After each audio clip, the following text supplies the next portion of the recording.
Hello and welcome to this week's episode of Quakes Exclusive. Coming up on today's show, we'll explain how outside back Miguel Trauco has stepped up recently. Plus, Carlos sits down with him to talk about his first full season with San Jose and his big goal last weekend. And we'll explain how the team can bounce back against FC Dallas on Saturday.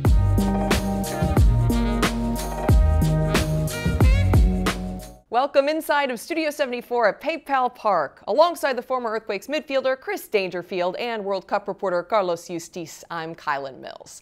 The San Jose Earthquakes drop a 2-1 heartbreaker to LAFC at BMO Stadium. They were just moments away from getting that point on the road when the Quakes gave up a penalty kick in the 95th minute that would decide the match.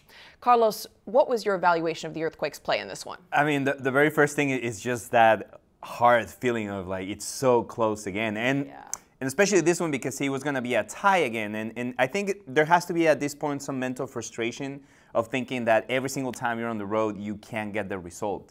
And I'm talking about getting the 3 points because there's been a lot of ties, very good play, like this one in particular, because they go down on the score, they come back, and all of a sudden you can't put it away because there's a rebound and puts you on that penalty at the end. But hopefully, I mean, the team has been very consistent, very consistent at home. They're playing well on the road, and it's just a matter of breaking that little mental obstacle so you can get it done. I would agree with you, Carlos. I think the team has played quite well on the road. And yes, they're obviously looking to get those 3 points, get that first win. But if you look at this opposition, against LAFC, if the team would have got 4 points over 2 games against that team, I mean, they are the pinnacle of the league right now. They are the MLS champions. They've got a very, very deep squad, which they have built because of the competitions they're in. They had Biu coming off the bench, starting the game, usually on the bench. He cost $6.5 million. You got Bagush, he played, and he was bought for $1 million as well. So they rested the stars, as it were, in Villa and Bouanga, but they still were able to get the job done. I thought it was a really good performance, one that the Quakes deserved to get a point from. Tough to walk away without that point. Now let's take a look at exactly how this played out. LAFC changed out 6 of their starters from their last match against Kansas City. In the 3rd minute, Stipe Biuk gets the ball inside the 18, cuts it right, puts it away far post, 1-0 LA lead early. Yeah, and it's really unfortunate because it's one of those things that you come into the road with that warrior mentality that the team has been talking about, and really early you get down on the score, and particularly on this one because Paul Marie has been doing such a fantastic job along the season, and so has Jonathan Mensah. And on this one, it feels like he's a little late to get to that ball. Then Mensah, the ball goes on between his legs, and that's why JT can have a good touch on it to put it away. Good news, the Quakes bounced back. In the 52nd minute, a short corner, Christian Espinosa's cross is blocked. Miguel Trauco with the half volley, and it bounces in a far post. San Jose equalizes. Do you think he meant to cross or shoot that one? It was a cross. Come on. You know, as a player, he's looking just to chip that ball far post, bend it away from McCarthy in the LAFC goal. I think the plays sort of stopped briefly with the possible handball shout on the cross from Espinosa. Everybody stopped. It was definitely a cross come in, the awkward bounce. But, you know, I think the team deserved that goal from their second half performance. And also Trauco himself, I think he deserved that goal because his performances of late have gone to another level. It looked like the Earthquakes were going home with the road point. 95th minute, ball bouncing around the edge of the 18. LAFC players start yelling for a penalty. VAR review determined there was a handball. The PK is awarded. Former MLS MVP Carlos Vela steps up, puts it away calmly from the spot. 2-1 LAFC would be the final. That's a tough pill to swallow. And especially because it comes the way it comes, right? It's a bounce of the foot then into the hand, and that's what gives you the penalty. And it's also on those last minutes. You get those last minutes now every day in modern soccer. There's more and more added at time, so you have to close mentally, and we just couldn't do it this time. Looking at the score sheet, 14 shots for the Earthquakes. They had a couple of chances that were so close. This was another match where it felt like they were so close to breaking through for a second time. How did the Earthquakes capitalize in the final third?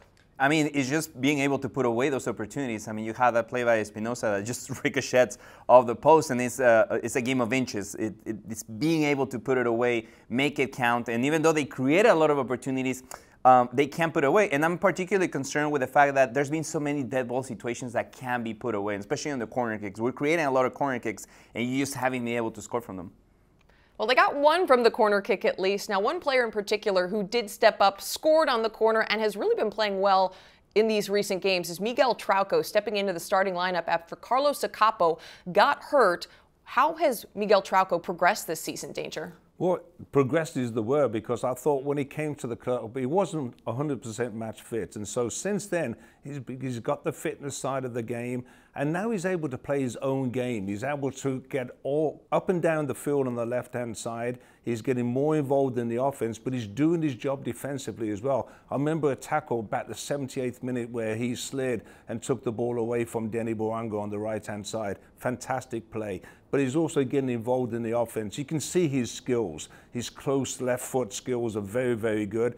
He's a Peruvian international, and now he's starting to show what a good addition he is on that left-hand side for the Quakes. Miguel Trauco certainly has been a fantastic addition. Carlos sat down with him to talk about his first full season with the Earthquakes and how the team is looking to bounce back against Dallas this weekend.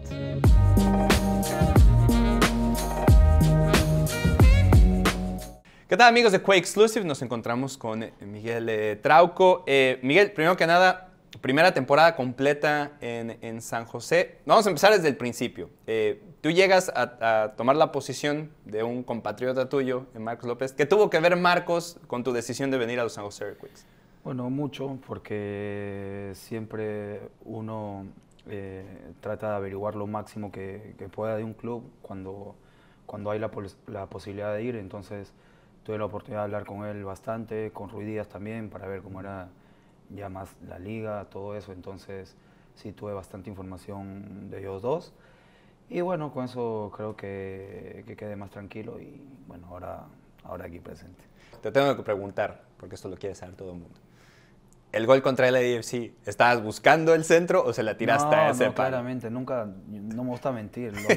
Yo quise sacar un centro, bueno, pero me salió mal, pero... pero te salió bien. Me salió mal, pero salió bien. Enhorabuena que terminó siendo gol y fue como que ayudó al equipo para posicionarse mejor porque veníamos perdiendo, entonces creo que dio otro aire y bueno, lamentablemente no ayudó en nada con el resultado, pero bueno, ya, ojalá que el próximo gol sí pueda ayudar al equipo. La última, ahora viene otro partido en casa contra FC Dallas, se han visto muy bien de local.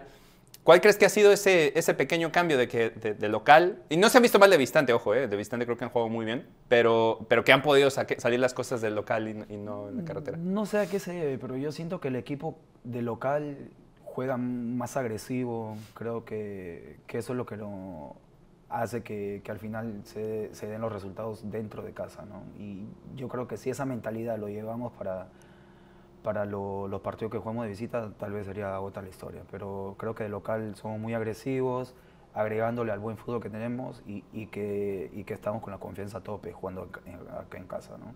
Y bueno, la última que le quiero decir a toda la gente que los está viendo, que ha venido a apoyarlos, que está comprometida con el proyecto y que bueno, que seguramente estará aquí para verlos contra Ciudad. Sí, lógicamente, siempre agradecido con la hinchada porque se siente, ¿no? Eso también es un plus que tenemos, que de local la hinchada hace notar la localía y creo que eso genera un poco de presión al rival que a nosotros también nos da esa motivación, esa fuerza para hacer un gran partido.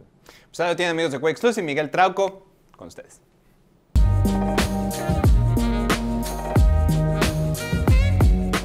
After a couple of tough weeks on the road, the Earthquakes will get to enjoy some home cooking as they host FC Dallas on Saturday right here at PayPal Park. Dallas is putting together another strong season, just one spot above the Quakes in the Western Conference standings. Dallas is a team that's super organized defensively. They don't give up a lot of goals in transition. What impresses you most, Danger, about this FC Dallas side? Yeah, they're a good team. I mean, they're very well organized tactically. They will look to probably sit in a low block, especially on the road at PayPal Park. They have some very fast and well tactically organized forwards. When I say organized, they'll play off each other. Velasco on the left, O'Brien on the right. Jesus Ferreira, he's the man, I think, at this particular time. 8 goals on the season, but he has the ability we've seen with the US men's national team and also with FC Dallas to drop back into that false 9, and create space behind him and also create space for those wingers to get involved. So it's a team that I think the Quakes need to be aware of the transition. To your point about Jesus Ferreira, 8 goals through MLS play, among the top in the league, really has embraced that false 9 role. What stands out about Jesus Ferreira this season in particular? Well, I think it's the hot streak, right? Because we know Jesus Ferreira, it's a player that is very fast, he's very technical, so he's not really a target man, he's more of that creation, like Danger was saying, be able to build off each other. And you also need to get lucky. I mean, he's got a really good streak. Even with the national team, goals that sometimes it's a bounce that gets on it, but you have to be in that position. And it's also interesting the connection there because Jesus Ferreira gets to the U.S. at 10 years old, being born in Colombia, now a player of the U.S. men's national team, because Luchi Gonzalez saw something on him. He was able to bring him on a homegrown contract, and now you see the dividends that it's paying for everybody. So it's a really important player for them, and I think that's one of the keys to the game. Now, there are a couple of connections in this game, as you mentioned. Head coach Luchi Gonzalez used to be the head coach of FC Dallas from late 2019 to 2021. Also, Carlos Grueso played for a period of time for FC Dallas, and Luchi was the academy director there as well. Now, Danger, how does it impact your approach to a game when you're playing against a former team? Well, there's always something a little bit extra, right? And I think that, importantly, I think Luchi knows the club, the way they like to approach games from the academy all through the way through the system, because he's been associated with FC Dallas for such a long time. He will be able to know the little, maybe some of the set pieces, for example, how they like to approach a game on the road and at home. And then you've also got a player like Carlos Grueso, who was such a key player for them while he played for FC Dallas. And I think a player that's made such a difference for the Earthquakes and the way they play. I thought even against LAFC last game, he was instrumental in the way they came back in the second half. He plays that role very well, the defense in number 6, allowing Jackson Ewell a little more freedom in the game overall. But those two players, as always, I think they'll be looking to just play a little bit extra because they're playing against their old team, FC Dallas. San Jose and FC Dallas facing off on Saturday. What's one key to the game, Carlos? To me, it's being very attentive and constant focus on the beginning of the game and the end of the game. I feel that's something that they have struggled on the road. They've been able to cash it in at home. So those first minutes to put the pedal to the metal and be able to get a goal or something out of it is going to be really key for the game. Danger, what do you got? Yeah, for me, it's being organized and watching out for the transition of FC Dallas. Players like Carlos Grueso have a big job in that, making sure they have the shape right and the numbers back defensively, because I think that Luchi Gonzalez will like to play and start the game aggressively, try and get that first goal. That may leave them open just a little bit on that transition, so maybe need to be aware of that.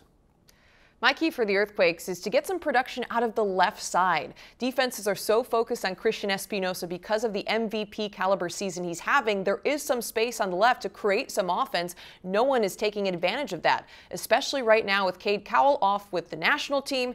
Who is going to step up on the left side? Is it going to be Benji Kikanovic? We saw Tommy Thompson get some time there on the left side in the Earthquakes last game. Someone needs to take advantage of that space, get creative, get on the end of a goal from the left side of the pitch. The Earthquakes take on FC Dallas coming up on Saturday, 7:30 p.m. Pacific time is kickoff right here at PayPal Park. As always, if you can't be here in person, be sure to watch that match on Apple TV's MLS Season Pass. On behalf of these two, I'm Kylen Mills. Thanks for joining us here on Quakes Exclusive. We'll see you next time.